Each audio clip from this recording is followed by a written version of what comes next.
பார்த்திங்கன்னா கோபி மஞ்சூரி செய்கிறதுக்கு அரிசி மாவு கேவுரு அப்புறமா வந்து பார்த்திங்கன்னா கார்ன்ஃப்ளோரு கொஞ்சமாக வந்து சில்லி பொடி. நான் வந்து கொஞ்சம் காட்டாகவே போடுறேன் சில்லி பொடி. இது வந்து பார்த்திங்கன்னா சால்ட் கொஞ்சம் ஆட் பண்ணலாம். சால்ட் வந்து ஆட் பண்ணுறேன். ஆட் பண்ணிவிட்டு நல்லா வந்து மிக்ஸ் பண்ணிக்கலாம்.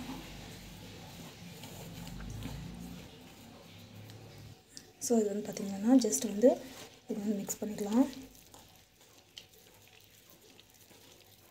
ஸோ இது வந்து பார்த்திங்கன்னா டேஸ்ட் வந்து சூப்பராக இருக்கும். ஜஸ்ட் வந்து மிக்ஸ் பண்ணிக்கலாம். ஸோ ஜஸ்ட் வந்து இப்படி மிக்ஸ் பண்ணி விட்டுக்கோங்க.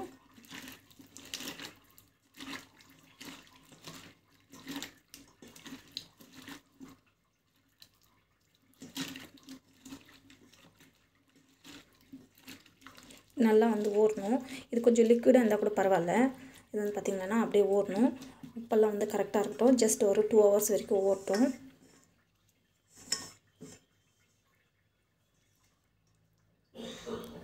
சூப்பராக வந்து அப்படியே வந்து ஊறட்டும். ஊறிச்சேன்னா சூப்பராக இருக்கும் டேஸ்ட்டு.